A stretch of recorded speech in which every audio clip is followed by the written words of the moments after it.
जय मसीह। सभी को परमेश्वर आप सभी को आशीष दे। और आज इस सभा में आप सभी का स्वागत है। आज रविवार का दिन ना, आज हमें परमेश्वर ने ना चर्च बंद है, लेकिन परमेश्वर ने ऑनलाइन की सुविधा दिया है ताकि हम सब ऑनलाइन के साथ ना एक दूसरे के साथ मिलकर प्रभु की महिमा, प्रभु की आराधना, प्रभु की बड़ाई करें।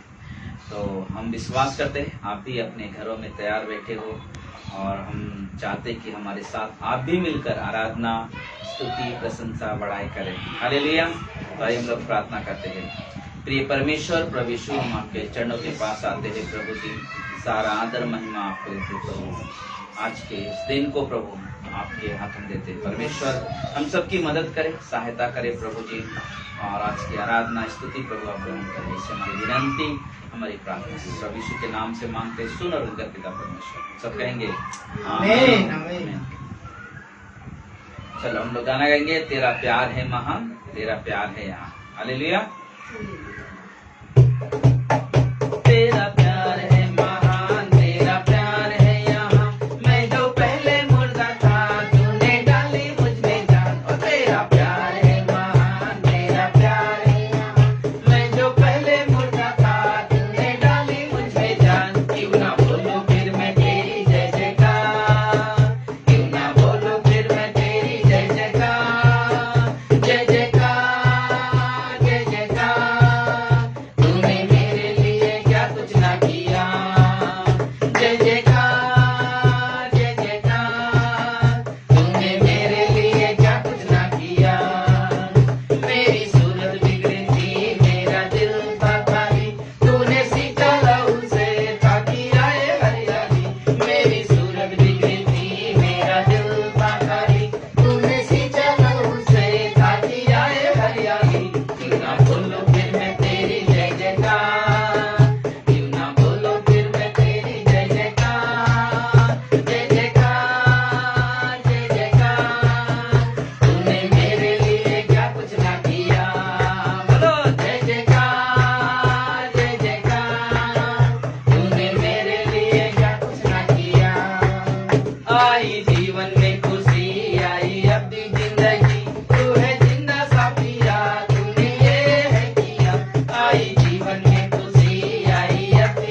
दिया है, यीशु ने हमें जीवन दिया है, हो यीशु ने हमें जीवन दिया है, यीशु ने हमें जीवन दिया है, तो इसलिए गाएंगे सबको बताएंगे कि राजा यीशु मसीह है, हो इसलिए गाएंगे सबको बताएंगे कि राजा यीशु मसीह है, ओ हालेलुया आमीन हालेलुया, हालेलुया आमीन हालेलुया, बोलो हालेलुया आमीन हालेलुया, हालेलुया आमीन हालेलुया, ओ यीशु ने हमें चंगा किया है, चंगा किया, यीशु ने हमें चंगा किया है, ओ यीशु ने हमें चंगा किया है, यीशु ने हमें चंगा किया है, ओ इसलिए गाएंगे सबको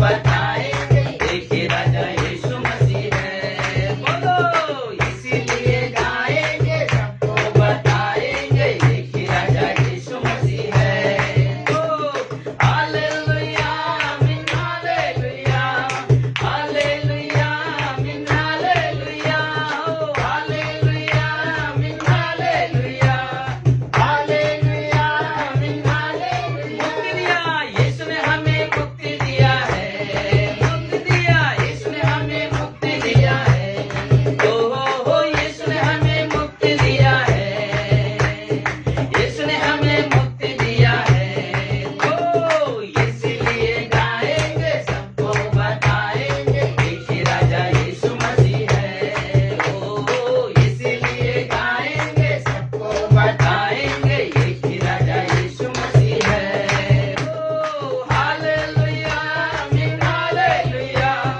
हालेलुया आमीन हालेलुया, हालेलुया आमीन हालेलुया, हालेलुया आमीन हालेलुया, आनंद यीशु ने हमें आनंद दिया है, आनंद दिया यीशु ने हमें आनंद दिया है, हो यीशु ने हमें आनंद दिया है, यीशु ने हमें आनंद दिया है, इसलिए गाएंगे सबको बताएंगे कि राजा यीशु मसीह है, इसलिए गाएंगे सबको बताएंगे कि राजा यीशु मसीह है, हालेलुया आमीन हालेलुया, हालेलुया आमीन हालेलुया, हालेलुया आमीन हालेलुया, हालेलुया आमीन हालेलुया, शांति यीशु ने हमें शांति दिया है, यीशु ने हमें शांति दिया है, ओ यीशु ने हमें शांति दिया है, यीशु ने हमें शांति दिया है, ओ इसलिए गाएंगे सबको बताएंगे कि राजा यीशु मसीह है, ओ इसलिए गाएंगे सबको बताएंगे कि राजा यीशु मसीह है, ओ हालेलुया आमीन हालेलुया, हालेलुया आमीन हालेलुया, हालेलुया आमीन हालेलुया, हालेलुया आमीन हालेलुया, हालेलुया आमीन हालेलुया, हालेलुया आमीन हालेलुया, हालेलुया आमीन हालेलुया, हालेलुया आमीन हालेलुया, हालेलुया आमीन हालेलुया, हालेलुया आमीन हालेलुया। धन्यवाद परमेश्वर प्रभु, हम आपकी महिमा, आपकी प्रशंसा, आपकी बड़ाई करते हैं प्रभु जी। सचमुच प्रभु जी, इन बीमारियों में, ऐसी परिस्थितियों में प्रभु आपने आनंद दिया है, आपने शांति दिया है प्रभु जी, और इसलिए प्रभु जी हम आपको कोटि कोटि धन्यवाद देते हैं। आपकी महिमा, आपकी प्रशंसा, आपकी बड़ाई करते हैं प्रभु जी, क्योंकि प्रभु आपके जैसा कोई नहीं, आपके जैसा कोई नहीं। हे स्वर्गीय पिता, हो धन्यवाद, हो तेरी स्तुति, आराधना, करता समर्पण, आत्मा और जीवन। हाँ मेरे ईश्वर, धन्यवाद, धन्यवाद प्रभु, आज के इस दिन के लिए हम सब तेरी आराधना करते हैं, हम सब तेरी बढ़ाई करते हैं प्रभु जी। धन्यवाद यीशु, धन्यवाद यीशु। हे स्वर्गीय पिता, ओ धन्यवाद,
धन्यवाद आपने हम सभी को एकत्रित किया प्रभु इस समय जितने भी ऑनलाइन प्रभु सभी आपके चरणों के पास आए प्रभु आपकी महिमा आपकी स्तुति हमारे जीवन से प्रभु इस लॉकडाउन में भी परमेश्वर आपकी प्रशंसा हो प्रभु आप हर एक का ध्यान रखने वाले हमारे जीवित परमेश्वर प्रभु आप सारों के कुल आप हो परमेश्वर जो हमें जल देते हो प्रभु अपने जीवन की राह दिखाते हो प्रभु जो आपका जल से हम तृप्त होते हैं प्रभु धन्यवाद पिता यीशु इस समय को आपके हाथों में ले ले हम उद्धार करते परमेश्वर की महिमा हो हमारे जीवन से हमारे मुंह से आपकी प्रशंसा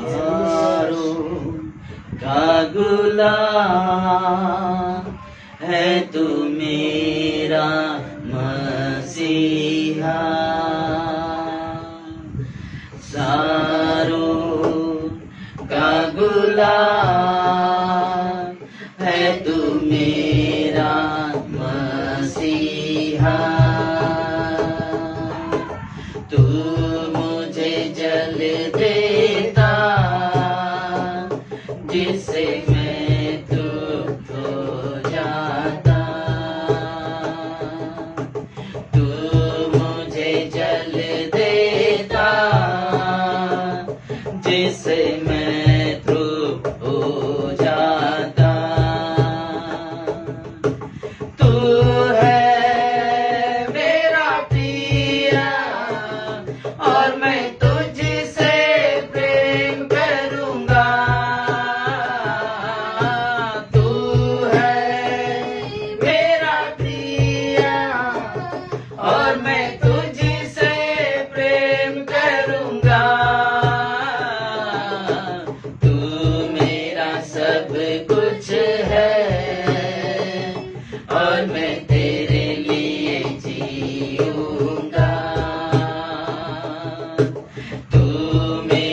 सब कुछ है और मैं तेरे लिए जीऊंगा। सारों का गुलाम है तू मेरा मसीहा। तू मुझे जल देता जिसे मैं ध्रुव हो जाता। तू है मेरा पिया और मैं तुझसे प्रेम करूंगा। तू है मेरा प्रिया और मैं तुझसे प्रेम करूंगा।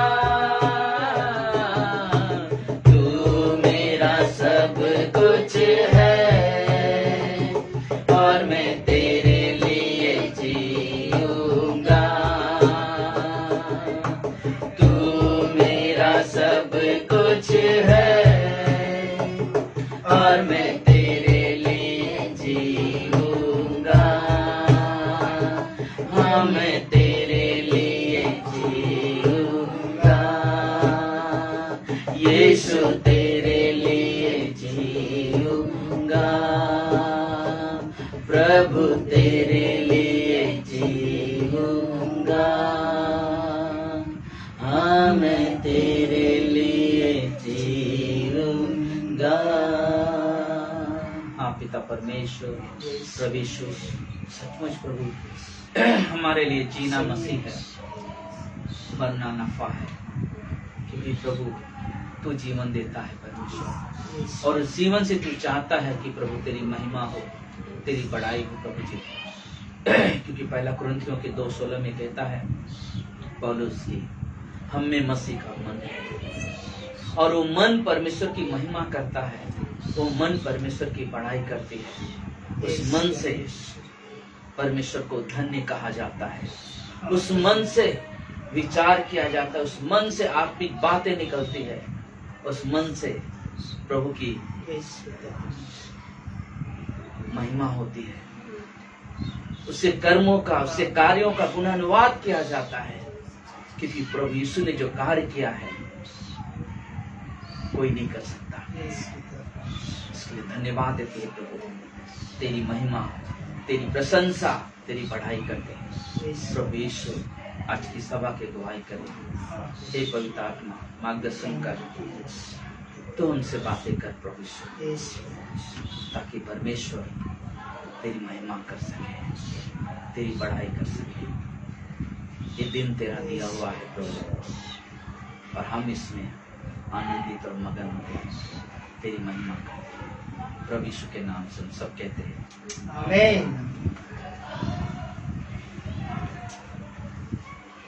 जय मसीह सभी को। प्रभु आप सभी को आशीष दे।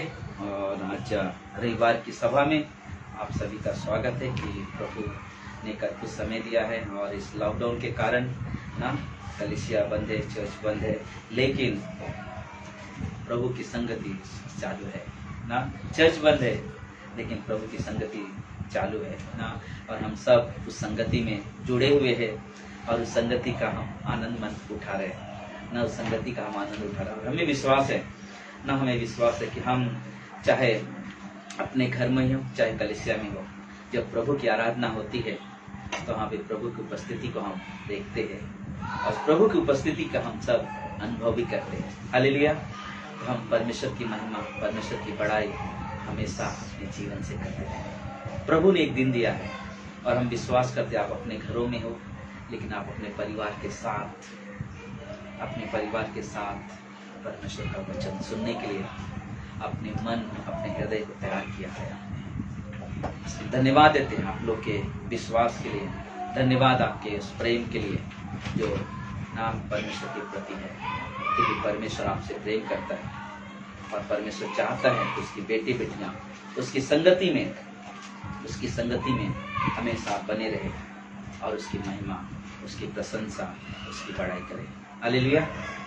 हम लोग इस सप्ताह में जो भी कार्यक्रम है, क्लास जो होता है मंगलवार के दिन ना, हम लोग सभी को मालूम है मंगलवार को जो क्लास होता था, लेकिन अभी लॉकडाउन के कारण अभी हम हर दिन क्लास करेंगे ना, हर दिन क्लास करेंगे। शुक्रवार को सिर्फ उपास प्रार्थना जो रहेगा वो जूम मीटिंग पे हम लोग उपास प्रार्थना रहेगा, लेकिन जूम मीटिंग पे हम लोग उपास प्रार्थना करेंगे। तो हम चाहते हैं ना, हमने पिछले शुक्रवार के भी हमने सबको संदेश भेजा, मैसेज भेजा कि ना सभी लोग अब अपने घरों में अपने व्यक्तिगत ना परिवार के साथ अपने व्यक्तिगत जीवन को प्रभु की तरफ लेकर जाएं और प्रभु से प्रार्थना करें कलीसिया की जरूरतों के लिए, अपनी खुद की जरूरतों के लिए, कलीसिया के लोगों के लिए। और मैं विश्वास करता हूँ आप हमेशा प्रार्थना में बने हुए हो, प्रभु के साथ संगति करो और वो आपका जीवन बताता है, वो आज का जीवन आपका जीवन बताता है। आइए हम सब ना संदेश में जाएंगे, वचन हम लोग पढ़ेंगे। पहला कुरिन्थियों का 2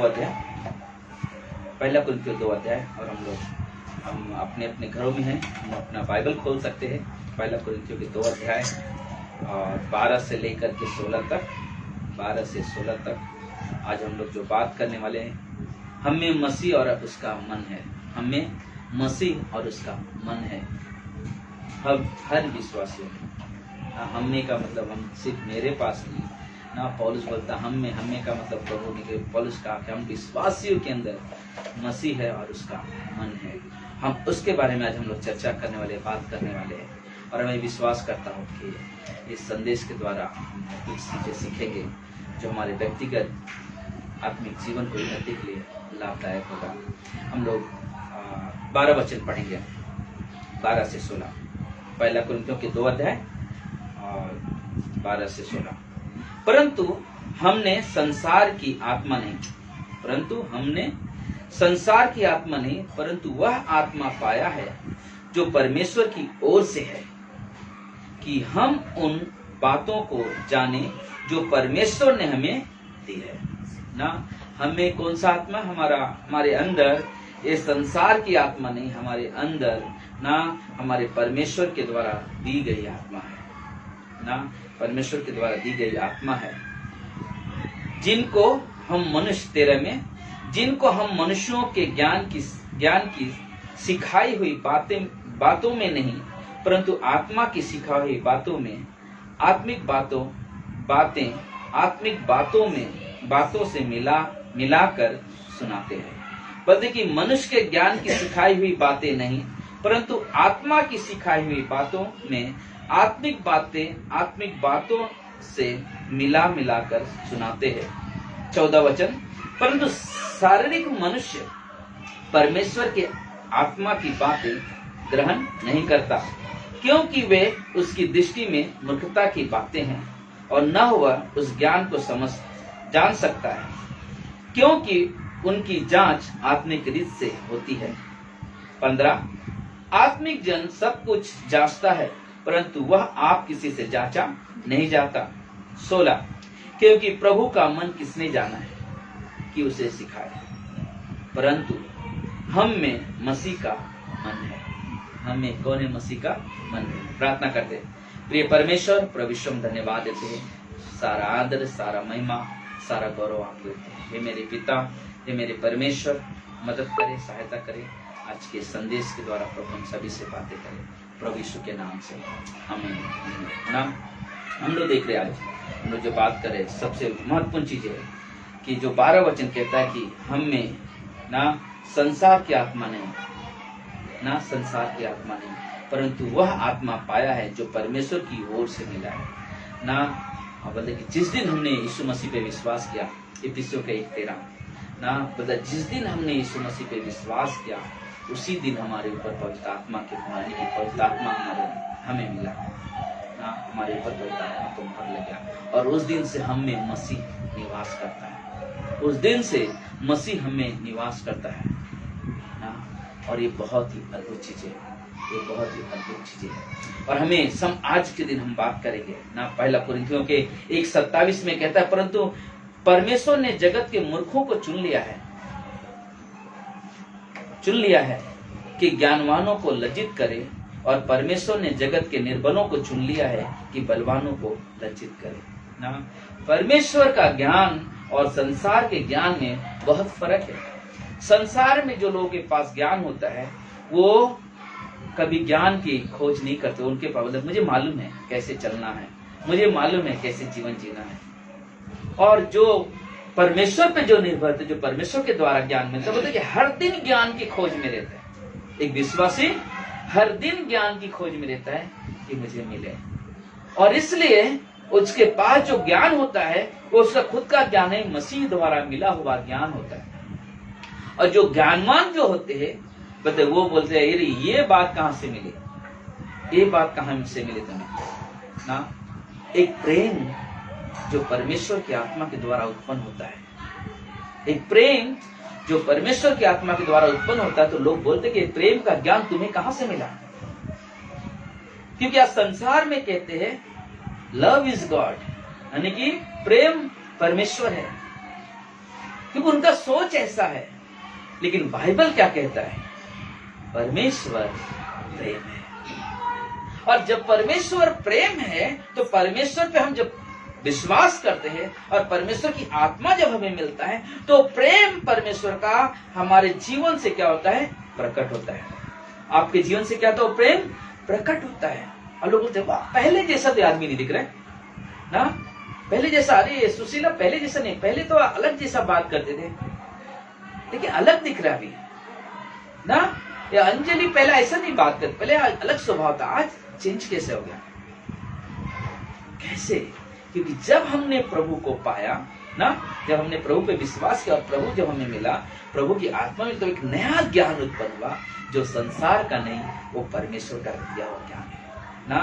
संसार का ज्ञानी हमें कभी भी ज्ञान नहीं खोजता है, लेकिन एक मूर्ख इंसान हमेशा ज्ञान की खोज में रहता है, हमेशा ज्ञान की खोज में रहता है। और इसलिए बहुत जरूरी है हमें इस चीज को समझना। एक बलवान इंसान इस संसार में, जो बलवान है, अपने आप को बोलते मैं बड़ा, पास बहुत ताकत है, बोलते कि वो अपने ताकत के ऊपर घमंड करते हैं। लेकिन एक निर्बल इंसान जो परमेश्वर के ऊपर घमंड करता है, दोनों में बहुत फर्क है। जो आदमी अपने आप पे घमंड करता है एक दिन नाश हो जाएगा, लेकिन जो आदमी परमेश्वर पे भरोसा करता है, उसके साथ जीवन जीता है, वो कभी नाश में परंतु आनंद का जीवन। हालेलुया। हमें परमेश्वर ने वो दिन दिया है, परमेश्वर ने वो स्वभाव वाचन प्रकट करता है, वो स्वभाव वाचन प्रकट करता है ना। जब हम देख सकते हैं ना गोलायत और दाऊद की जीवन, शरीर के तौर से बहुत ताकतवर, बहुत लंबा चौड़ा ना, हाइट भी मुझे लगता है मेरे से डबल था वो, इतना लंबा मोटा तगड़ा, उसके जैसा वो अपने आप में इतना ताकतवर था कि बोलते कि आके ललकार रहा है, लेकिन कोई इस्राएल के लोगों में कोई नहीं मिला जो आके उससे लड़े। यहां तक कि साउल वहां का देखने, अगर उसके पास भी बहुत ताकत था, पूरी सेना उसके साथ थी, तो उसके पास ताकत था, लेकिन वो भी उसके सामने जाने के लिए डर रहे, लड़ने के लिए। लेकिन मालूम है जब दाऊद आता है, जब दाऊद उसके पास जाता है गोलायत के, गोलायत क्या कहता है, क्या मैं कुत्ता हूं कि एक बच्चे को मुझे मारने के लिए भेजा है? सोचने वाली बात है। क्यों ऐसी बातें करता है, क्यों ऐसे विचार करता है गोलायत? क्योंकि गोलायत को अपने खुद के ताकत पे घमंड था, क्योंकि वो लंबा चौड़ा है, बहुत मोटा तगड़ा है, उसके जैसा कोई वहां पे है नहीं जो उसके साथ लड़ सके। लेकिन जब आता है दाऊद के मुंह से क्या निकलता है, मैं तलवार भाले लेकर नहीं आती से लड़ने के लिए, लेकिन मैं सर्वशक्तिमान परमेश्वर के नाम से आया हूं। हालेलुया। मतलब वो बल, वो ज्ञान, वो ताकत जो मिला उसे, वो परमेश्वर के द्वारा मिला। इसलिए क्या होगा, संसार का जिसके पास वो ताकत था गोलायत, वो क्या हो गया, नष्ट हो गया। लेकिन दाऊद जो दुबला पतला लड़का, एकदम यंग लड़का, 16-17 साल का, ओ इतना पतला है, लेकिन जैसे कि हम लोग देख सकते हैं, उदाहरण के लिए ट्रैफिक हवलदार देखो, कोई के ट्रैफिक हवलदार दिखते हैं बहुत पतले दुबले रहते हैं, लेकिन बड़े बड़े ट्रक को, लॉरी को जब हाथ दिखाते क्या होता है, वो तुरंत रुक जाता है। लेकिन उनके पास ताकत कहां से आता है, उनके इस यूनिफॉर्म से। और जैसे यूनिफॉर्म अगर रोके हाथ दिखाए तो लॉरी वाला देख के भी अनदेखा करके निकल के चला जाएगा, अगर सामने तो चढ़ा के भी चले जाते हैं। क्यों? उसके डर नहीं। लेकिन जब उसके पास यूनिफॉर्म रहते हैं, बोले कि 12 व्हीलर 12 व्हीलर लॉरी आते हैं, और उसको भी हाथ दिखाएगा ना, उसको रुकना पड़ेगा। बोले कि हमारे आपके पास शारीरिक ताकत नहीं है, लेकिन आत्मिक ताकत है। बड़े बड़े योद्धाओं को हम हरा सकते हैं प्रभु यीशु के नाम से। हालेलुया। ये परमेश्वर है जो बुद्धि और ज्ञान देता है, वो परमेश्वर है जो उपयोग करता है। 13 वचन क्या कहता है? 1 कुरिन्थियों के 2 अध्याय का, जिनको हम मनुष्य के ज्ञान की सिखाई हुई बातों में नहीं, परंतु आत्मा की सिखाई हुई बातों में से आत्मिक बातों में से मिलाकर सुनाते हैं। बोलते कि हमारे पास जो ज्ञान है, हमारे पास जो बुद्धि, बोलते कि जो परमेश्वर ने ना मसीह का दिमाग और मसीह की बातें उस दिमाग में से निकलता है।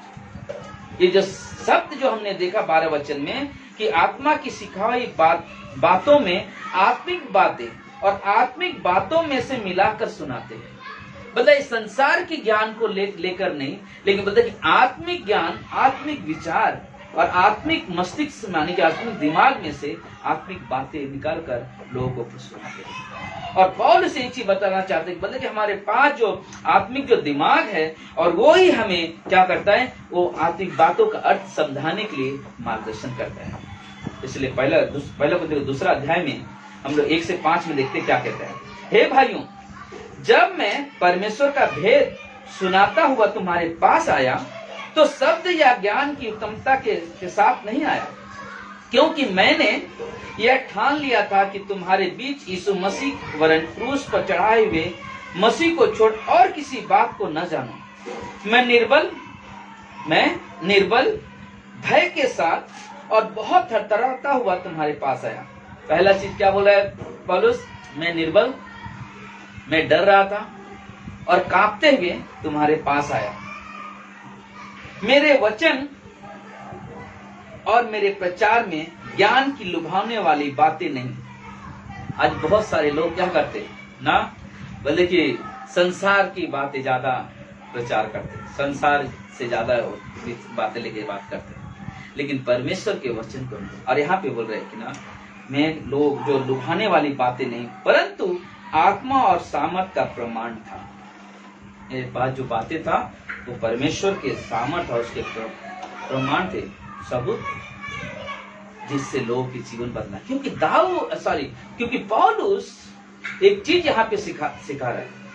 पौलुस बोलता है कि क्योंकि पौलुस ने खुद उस जीवन को अनुभव किया है कि पहले जो मैं जीवन जी रहा था, मेरे अंदर वो सोच नहीं था जो एक मसीह का सोच होना चाहिए, लेकिन एक सोच उत्पन्न हुआ पेट्रोल काम 9 में, जब यीशु मसीह से दर्शन हुआ और यीशु मसीह ने जब उसे स्पर्श किया, और हम देखते हैं उसका जीवन। और वही पौलुस आज लिख रहा है, क्योंकि उसने बहुत नजदीकी से परमेश्वर को जाना, बहुत नजदीकी से परमेश्वर को समझा और ये बातें करा। और 5 में कहता है, इसलिए कि तुम्हारा विश्वास मनुष्यों के ज्ञान पर नहीं, इसलिए कि तुम्हारा विश्वास मनुष्यों के ज्ञान पर नहीं, परंतु परमेश्वर के सामर्थ पर निर्भर हो। इसलिए वो बोला कि तुम्हारा जो ज्ञान है, तुम्हारा जो विश्वास है, इंसान के ज्ञान पे मत जाना। अरे बहुत बड़ा अच्छी बात करना नहीं, बोलते कि परमेश्वर की सामर्थ पे निर्भर है। क्योंकि फिलिपियों के 4:13 कहता है, जो मुझे सामर्थ देता उसमें मैं सब कुछ कर सकता हूँ। क्योंकि हम मसीह में ही कर सकते हैं, किसी और में ये चीज हम कर नहीं सकते। इसलिए बहुत जरूरी है हमें इस चीज को समझना। परमेश्वर ने हमें और आपको वो बुद्धि दिया है, वो ज्ञान दिया है, जिससे परमेश्वर अपनी महिमा करवाना चाहते हैं, जिससे परमेश्वर अपनी महिमा करवाना चाहते हैं। 14 और 15 वचन, 14 और 15 वचन। परंतु शारीरिक मनुष्य परमेश्वर की आत्मा की बातें ग्रहण नहीं कर सकता। शारीरिक मनुष्य परमेश्वर की आत्मा की बातें कभी ग्रहण नहीं कर सकता, क्योंकि उसकी दृष्टि में मूर्खता की बातें हैं, और ना वह तुम्हें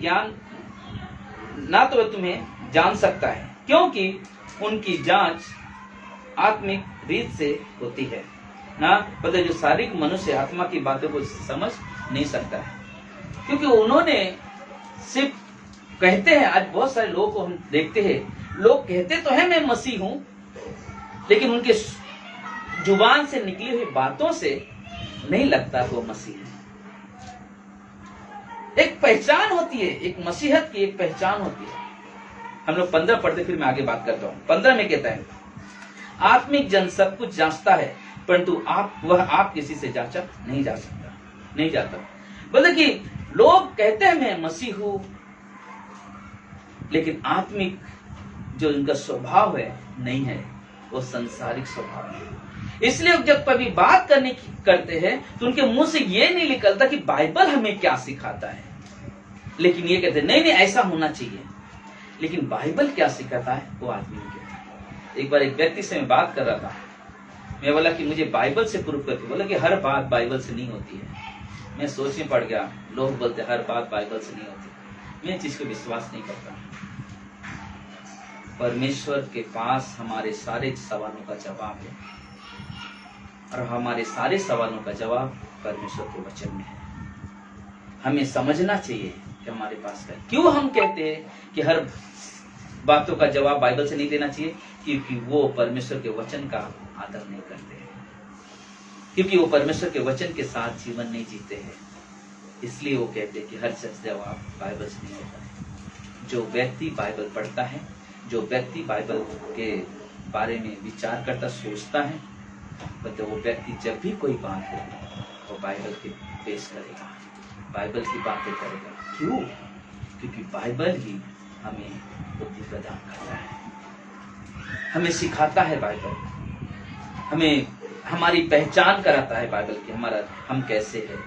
तो हम बाइबल के सिवा कोई और सोच नहीं रख सकते, कोई और सोच नहीं रखते। क्योंकि यहूदा की किताब में लिखा है, यहूदा की किताब 1:19 में, क्योंकि लिखा है मैं ज्ञानवानों के ज्ञान को नाश कर दूंगा और समझदारों की समझ को तुच्छ जानूंगा ना।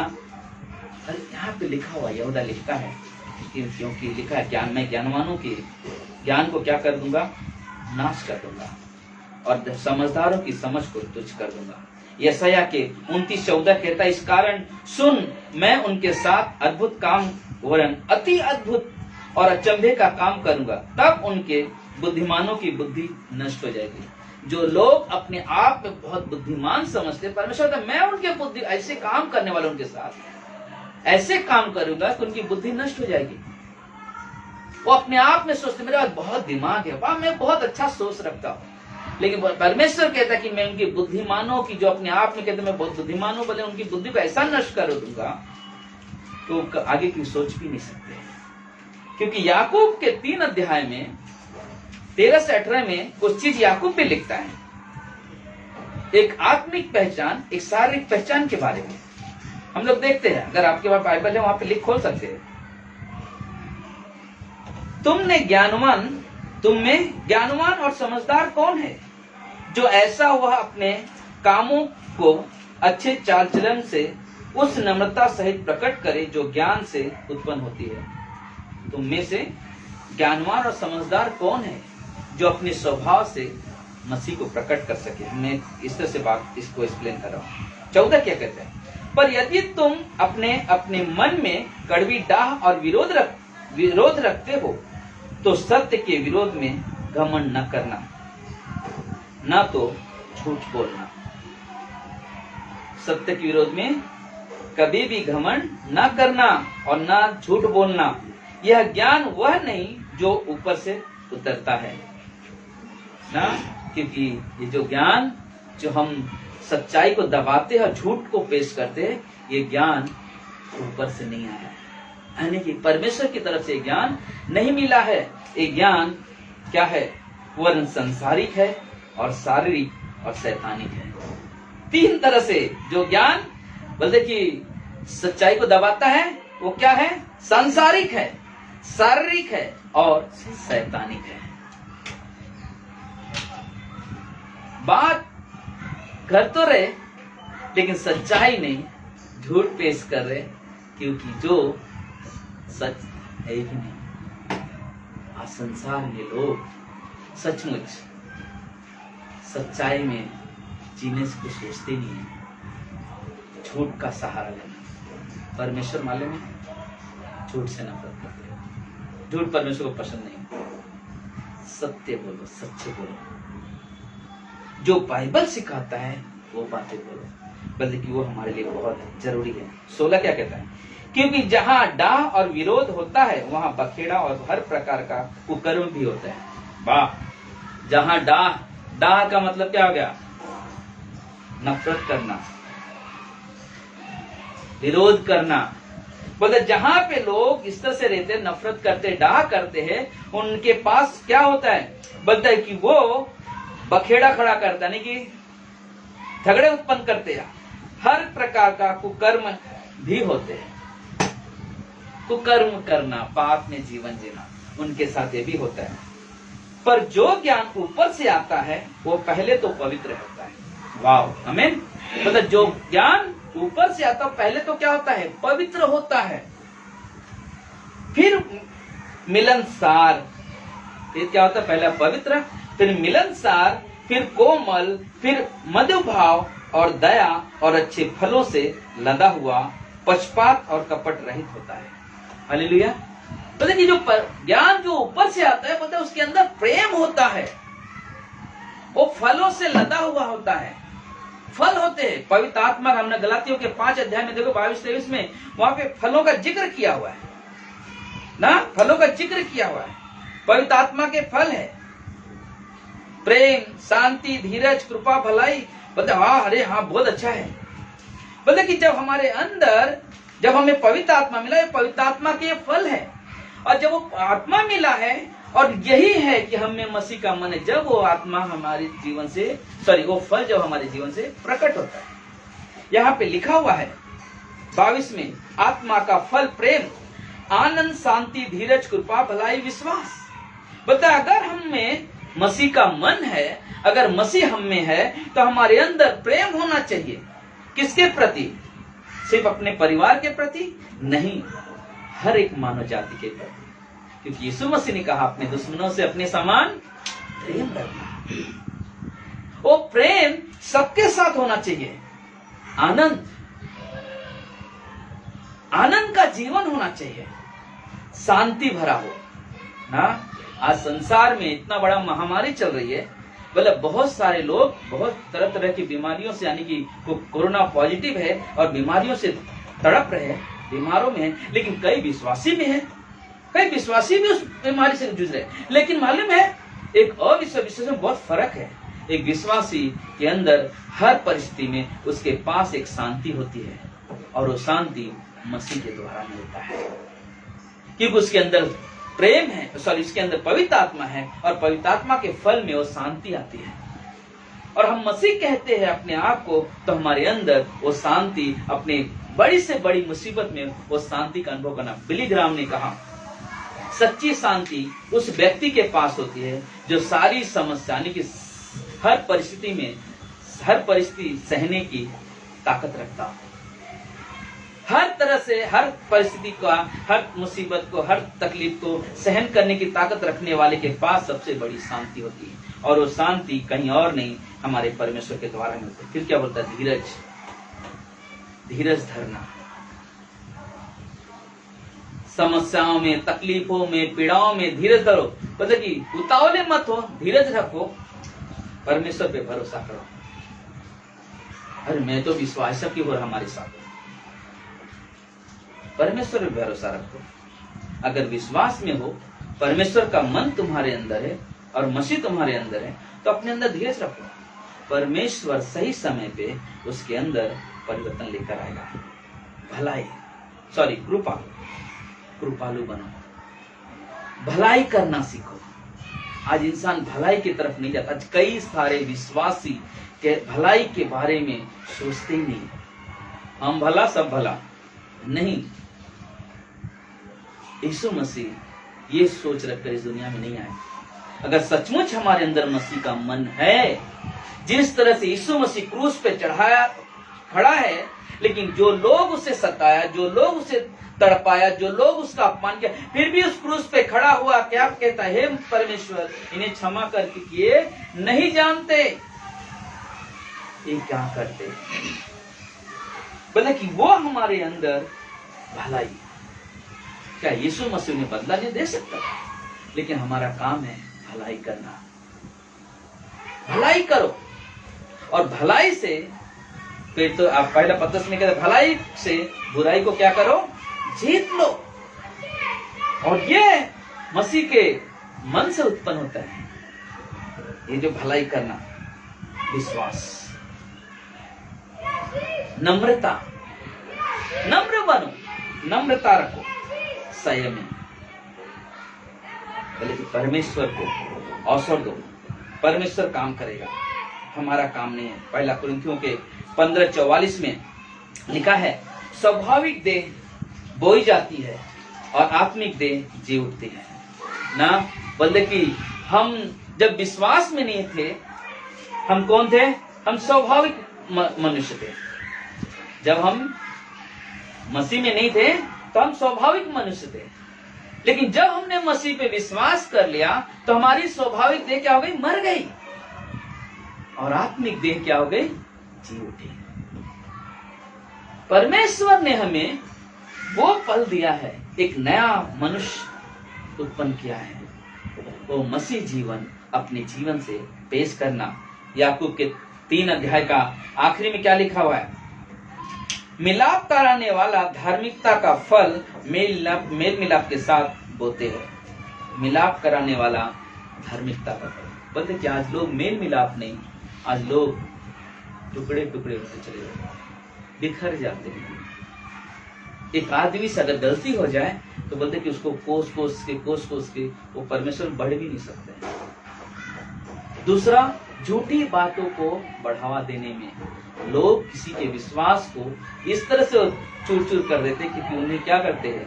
बोलते कि झूठी बातें बोई जाती है, संसारिक बातें बोई जाती है, ये संसार की बातें बोई जाती है, वो ऊपर से आई हुई पवित्र बातें नहीं, ये संसार की बातें बोई जाती है, और व्यक्ति बिखर जाता है, कलीसिया से दूर हो जाता है, मसीह संगति से दूर हो जाता है। क्यों? क्योंकि उसने जो सुना है वो संसारिक बातों को सुना, संसार की बातों पे ध्यान लगाया, संसार की बातों पे मनन किया। काश एक भटके हुए व्यक्ति को परमेश्वर का वचन के द्वारा उसे उत्साहित किया जाता है, उसे प्रोत्साहन दिया जाता है, तो व्यक्ति वापस परमेश्वर की महिमा करने आ जाता था। कई बार ऐसे होते हैं। यीशु मसीह क्यों लूका के 15 में क्यों कहता है ना, उदाहरण देता है, 100 भेड़े, एक भेड़ी खो गई, और यहाँ पे नहीं बोला खो गई, भटक गई। भटक जाना मतलब उसे ढूंढ सकते हो आप, और एक भटकी हुई उसमें नहीं बोलते कि जानबूझ के छोड़ चले जाना, अपने मन की नहीं हुई तो हट जाना, उसे कहते हैं वो अपने हिसाब से, वो भटकी हुई नहीं है। भटकी हुई भेड़ उसे कहा जाता है ना, भटकी उसे बोलते रास्ता भटक जाए तब उसे ढूंढा, अरे भाई इधर आओ, इधर रास्ता है। और यीशु मसीह वहां पे देखते कितना अच्छा उदाहरण बोला कि जब चरवाहे को जब उसकी भेड़ मिल गई तो क्या किया? आनंद मनाया। बोलते एक भटके हुए को जब आप लेकर आते हो तो बोलते कि आनंद मनाया जाता है।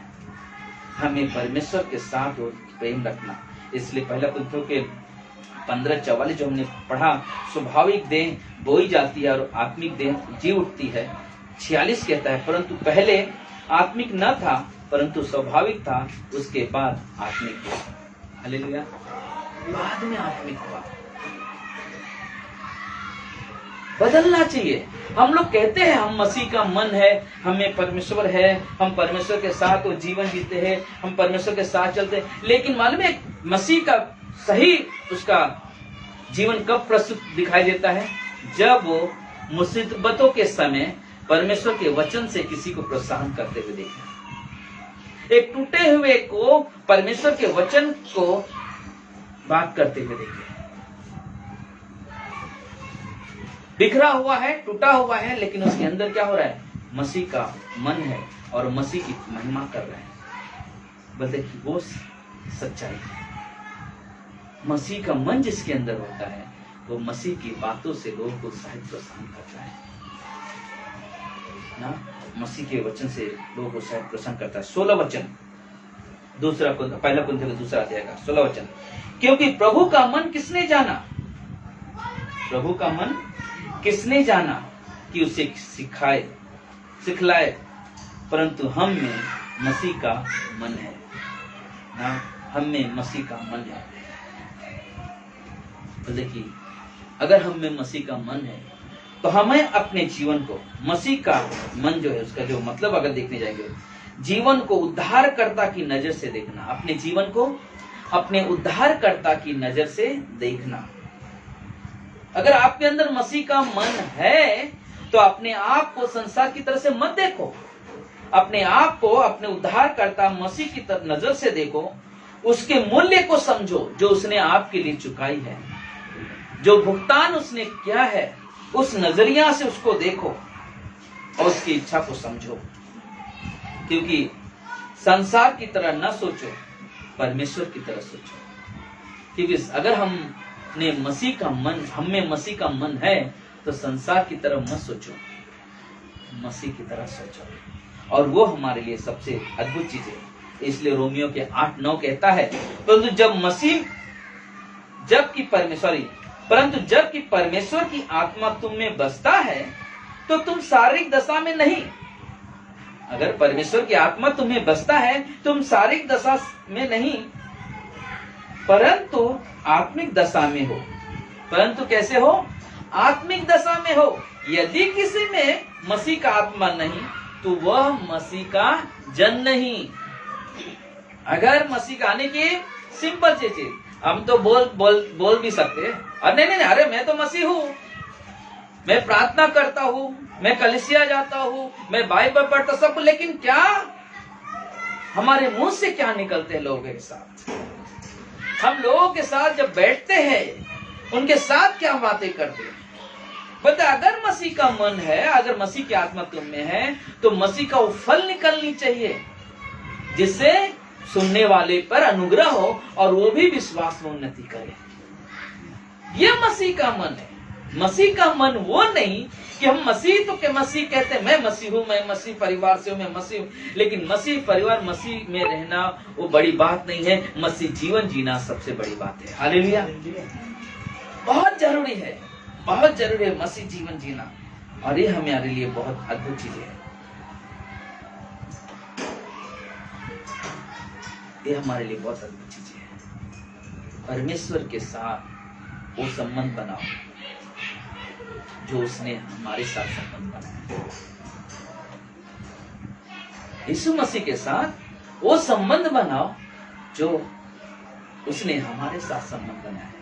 बोलते ऐसा संबंध मत बनाओ जिससे कहे कि ये लोग मसीह तो है ही नहीं, दिखाई नहीं दे रहे, बाइबल लेके तो घूमते हैं, कलीसिया तो जाते हैं, मसीह मसीह तो कहते हैं, प्रभु प्रभु तो कहते हैं, लेकिन जब समस्याएं आती है, जब तकलीफें आती है, तब उस समय कोई मसीह दिखाई नहीं देता। तब मुंह से गंदी गालियां निकालना, अशब्द शब्दों का उपयोग करना, किसी के परिवार की बुराई करना, बता उनका ध्यान पूरी तरह उसमें चला जाता है। अगर सचमुच ये सच्चाई है, और ये सच्चाई संसार में नहीं मिलेगी, अगर ये सच्चाई कहीं पाई जाती है तो है परमेश्वर का वचन। वो परमेश्वर का वचन है जिसमें सच्चाई पाई जाती है। इसलिए बहुत जरूरी है, बहुत जरूरी है हम इन बातों को समझें। और ये रोमियो के 8-9 एक अद्भुत रीत से बता रहे हैं। बोलते हैं कि वापस में पढ़ता हूँ, परंतु जबकि परमेश्वर का आत्मा तुम में बसता है तो तुम शारीरिक दशा में नहीं।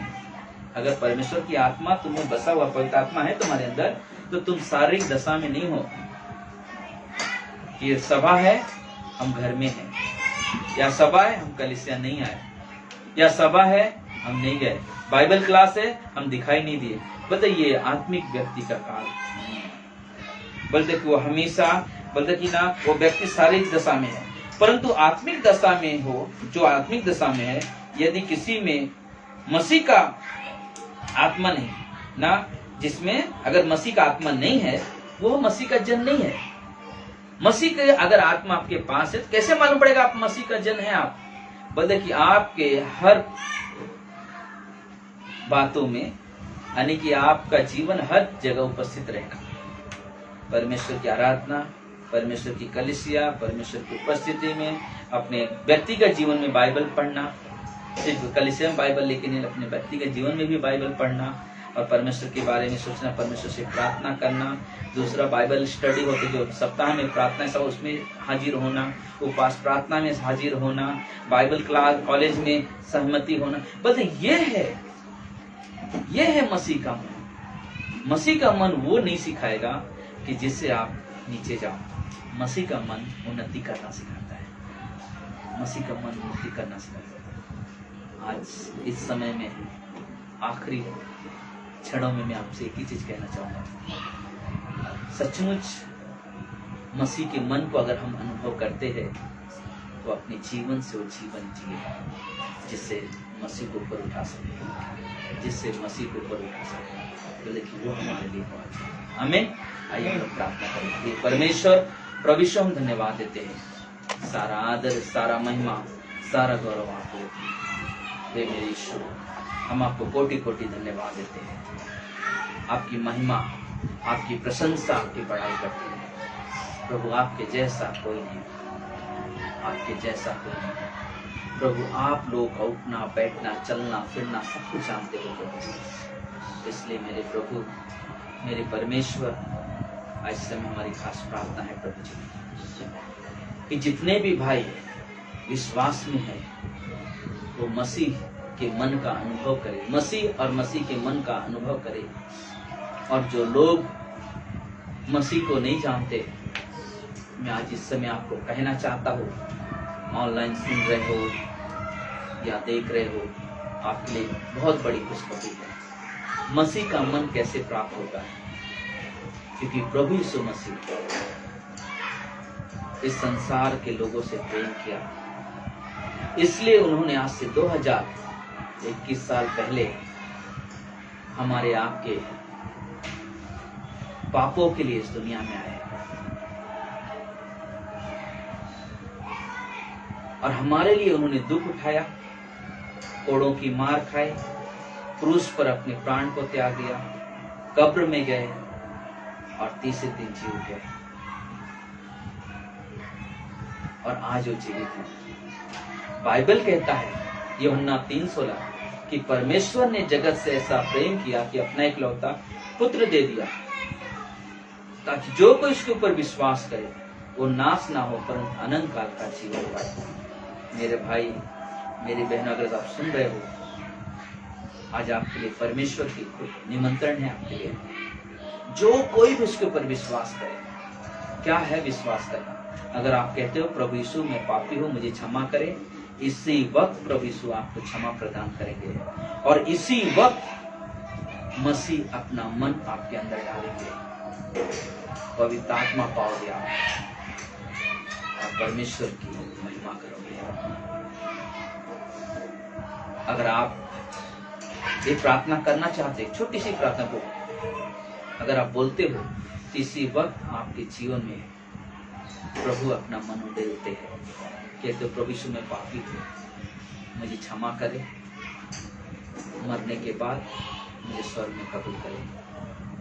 हे प्रभु यीशु, धन्यवाद देते हैं आपके उस प्रेम के लिए जो आपने हमसे किया और स्वर्ग का सिंहासन छोड़ के इस धरती पर आया और हम विश्वास करते हैं आप मेरे लिए क्रूस पर मर गए, मेरे लिए कब्र में तीसरे दिन जी उठे। इसलिए प्रभु जी हम आपको धन्यवाद देते हैं, सारा आदर महिमा प्रभु यीशु के नाम से, आमीन।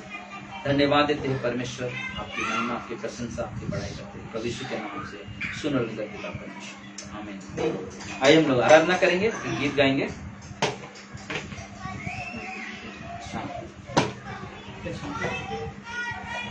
मन मंदिर में यीशु आया, दिल मेरा खुशियों से भर गया। Hallelujah, hallelujah. ठीक है।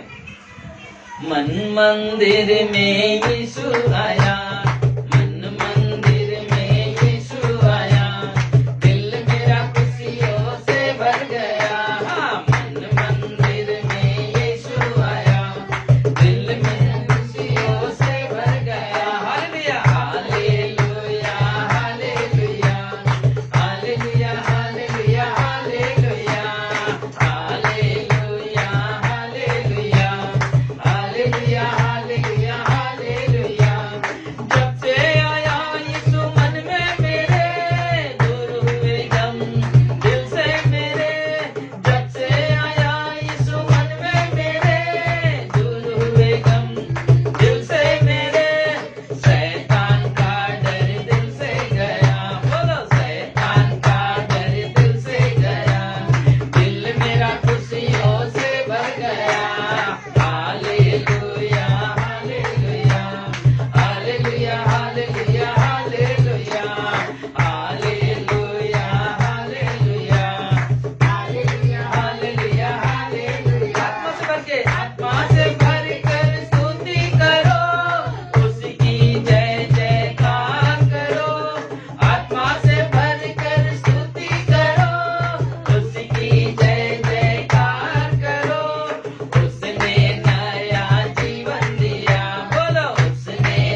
धन्यवाद आप सभी को कि आपने ना आप इस संदेश को सुना, और हम विश्वास करते हैं कि इस संदेश के द्वारा आप सभी ने आशीष पाया होगा। और इस समय हम प्रार्थना करते हैं, हम लोग जो हमारे ना इस देश में जो भी बीमारी चल रही है, हम सब मिलकर परमेश्वर के सम्मुख आए और इस मुसीबत के लिए, इस महामारी के लिए प्रभु से प्रार्थना करें। प्रिय परमेश्वर, प्रभु यीशु आपके चरणों के पास आते हैं। सारा आदर, सारा महिमा, सारा गौरव आपको देते हैं। राजाओं के राजा, प्रभु के प्रभु यीशु, हम सब मिलकर प्रभु आपके सम्मुख आते हैं। प्रभु खास प्रार्थना करते हैं प्रभु जी, जो हमारे देश में यह महामारी फैली हुई प्रभु जी, एक पूरा देश परमेश्वर बीमारी से जकड़ा हुआ, पूरा वर्ल्ड में बीमारी फैली हुई है परमेश्वर। आज हमारी प्रार्थना है, हमारी विनती है परमेश्वर कि प्रभु जी आप अपने सामर्थ्य बलवंत हाथ बढ़ाएं प्रभु जी, इस महारोग को प्रभु जी यीशु नासरी के नाम से खंडन करें प्रभु जी। ये हमारी प्रार्थना है प्रभु आपसे, हमारी विनती है परमेश्वर, क्योंकि प्रभु आपके सिवा और कोई इस बीमारी को निकाल नहीं सकता प्रभु जी, क्योंकि जो इंजेक्शन भी बना हुआ है उसे गारंटी नहीं कि आदमी 100% ठीक होगा। लेकिन मेरे प्रभु, मेरे परमेश्वर, तेरे नाम में वो चंगाई है, तेरे नाम में वो सामर्थ है कि बीमारी को तू परमेश्वर जड़ से निकाल पाए। इसलिए मेरे प्रभु, मेरे परमेश्वर, इस महामारी को परमेश्वर निकाल प्रभु। जो कलीसियाएं बंद है, सभाएं बंद है, लेकिन प्रभु जी, प्रभु फिर भी तू अपने दास दासियों को उपयोग करता है प्रभु जी। आज भी कई सारी मंडलियां हैं, कई सारी कलीसियां हैं, आज भी ऑनलाइन में प्रभु तेरी महिमा करते हैं, तेरी बड़ाई करते हैं, क्योंकि प्रभु सब कुछ बंद हो सकता है, लेकिन प्रभु तेरा वचन को कोई बंद नहीं कर सकता। वो वचन जो तूने अपने बच्चों के हृदय में बोया है, उसे कोई रोक नहीं सकता। तो 30 गुना, 60 गुना, 100 गुना फल लेकर आएंगे। और इस ऑनलाइन के द्वारा भी हम विश्वास करते हैं कि बहुत सारे लोग उद्धार पाएंगे, बहुत सारे लोग उद्धार पाएंगे। प्रभु हम आपको कोटि कोटि धन्यवाद देते हैं। सारा आदर, सारा महिमा, सारा गौरव आपको देते हैं प्रभु जी। खास प्रार्थना करते हैं ज्योति पवार के, उसके बहन के हस्बैंड के लिए, कि जो पुणे में है वो कोरोना पॉजिटिव मिला है। परमेश्वर अपने दया के हाथ बढ़ाना, उस भाई को छूना परमेश्वर, उसके जीवन में काम करना परमेश्वर, अपने पंखों की आड़ में रखना प्रभु जी। खुशी के बिल्डिंग में भी, उधर सोसाइटी में भी पॉजिटिव केस मिला है प्रभु जी, अपने लहू से ढांकना प्रभु जी, अपने बच्चों की रक्षा रखवाली करना प्रभु, क्योंकि प्रभु आप जिससे प्रेम करते हो आप ही उसे संभालते भी हो, और संभालना आपका प्रेम का प्रतीक है प्रभु। इसलिए मेरे प्रभु, मेरे परमेश्वर, हर कलीसिया के हर एक विश्वासी भाई बहनों को आपके हाथों में देते हैं प्रभु। सभी की सुरक्षा आपके हाथों में, मदद करना, सहायता करना प्रभु, सभी को संभालना, यह हमारी विनती, हमारी प्रार्थना। धन्यवाद देते हैं, सारा आदर, सारा महिमा, सारा गौरव आपको देते हैं प्रभु यीशु के नाम से हम सब कहते हैं आमीन।